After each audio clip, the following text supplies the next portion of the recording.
Alright, Tau turn 1. The flyers are coming out at later turns due to what Tau commander is expecting. So, the first shot on this Riptide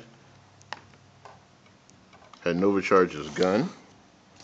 So instead of the traditional 8 shots, he decided to take 12 shots at the Basilisk battery. So let's get 4 more dice out.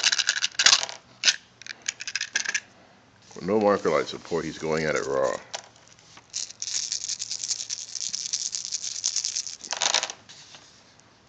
Okay, surprisingly, I'm sorry, he did have a marker light, but no.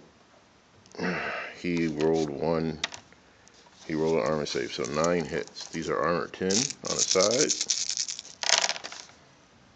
So pin, pin, pin, pin.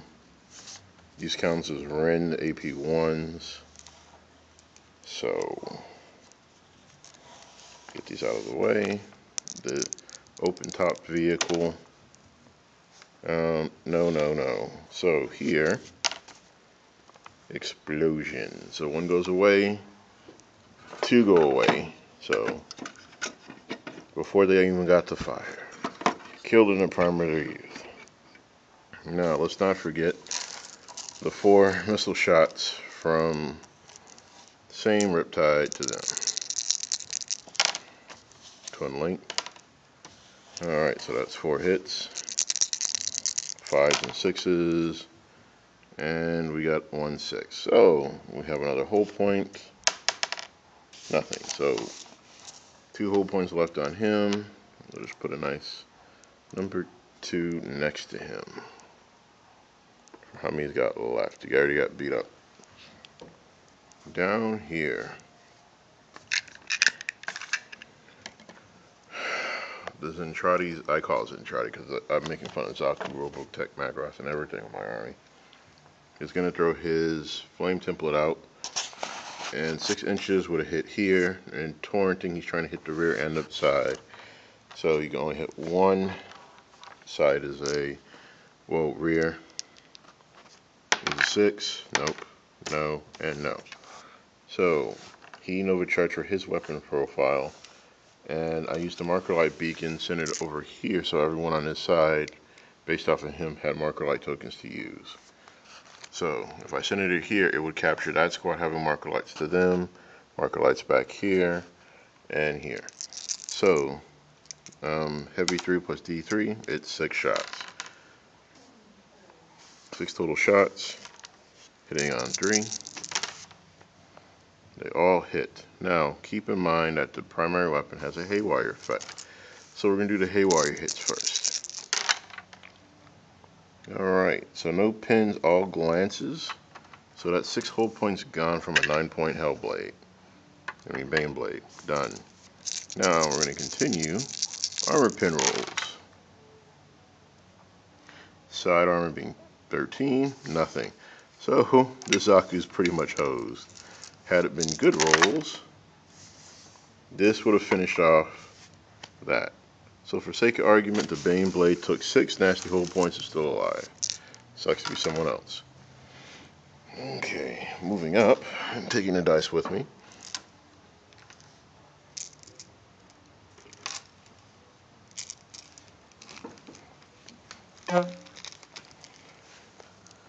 All 3 of these Riptides Nova Charged their cannons, and we're aiming at the Bane Blades. So I need a scatter die.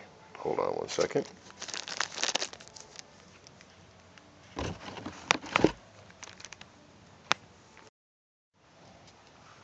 Alright.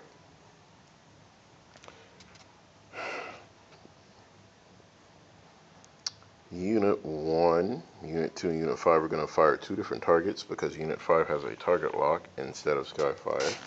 He's going to shoot at the Bane Blades. So putting the template here, it's going to hit the Bane Blade. Strength 9. Closest one, however, is going to be this one, so that's where the damage is going. Pins. We're in formation for tank hunters, so we're going to reroll the result. Never mind. So that's another hole point. 2 hole points. So this main blade is down to a hole point. I'll be perfectly happy with that. Unit 2 and Unit 1 are going to shoot up the Lehman Russes that are in front of them. Centered on him, it's going to go 5 inches, hit the other one. So damage result, 12 on the rear is a pin, hole point. Then we do the fusion blasters, or the fusion blaster. Hits, of course it's going to pin on the rear because it's 2d6. So what's the result? Hole point. So 2 hole points off the closest one. Unit 1. Dead hit. Pin on the rear. And explosions. So done. Then with the smart missiles, going to the same squad. Nope. 2 hits. We're in tank hunter formation. So nothing. So wreck this one, damage that one. 2 whole points left. Tau aren't doing so hot for their first realistic shooting phase. It's kind of boo-hoo-hoo and boo-hoo-hoo. Like, we got 2 Basilisks and a Lehman Russ. We got a Baneblade down to 1 whole point. We kind of suck. The Imperial Retaliation is going to be phenomenally impressive, especially when the Baneblades pivot and gun down the Zaku. If the Zaku doesn't clear the way.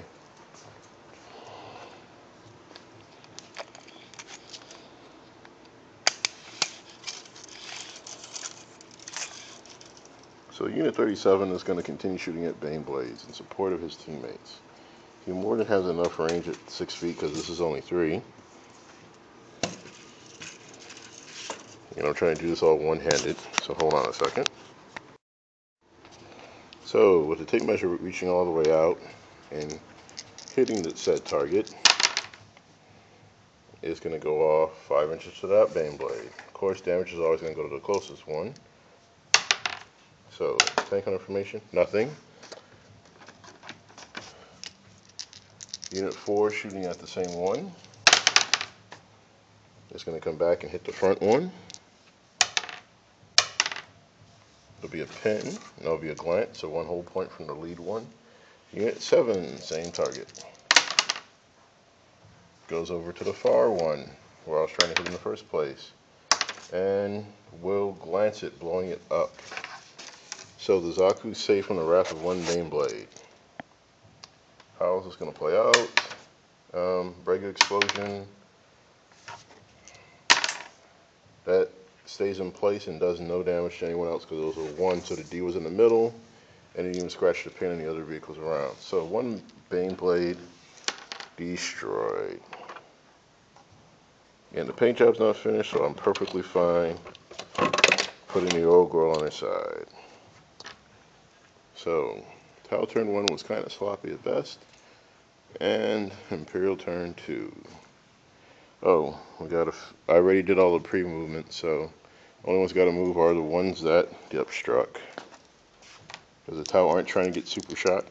So, Zaku is going to fall back this way. 7. That Zaku is going to go 10.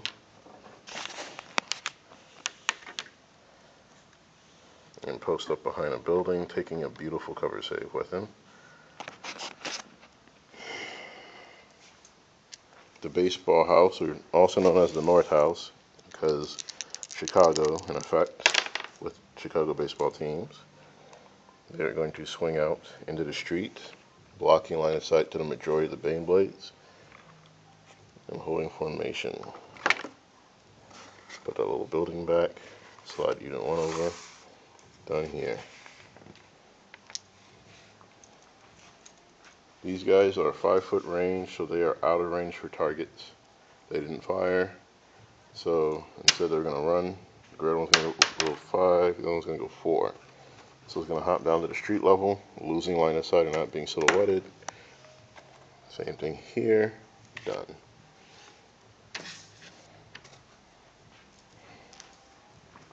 Unit 6 needs to get off the building.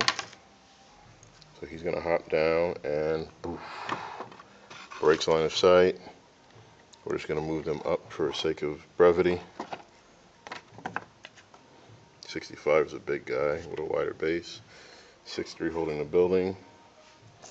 Unit 37 is going to lean back in, trying to hide from line of sight.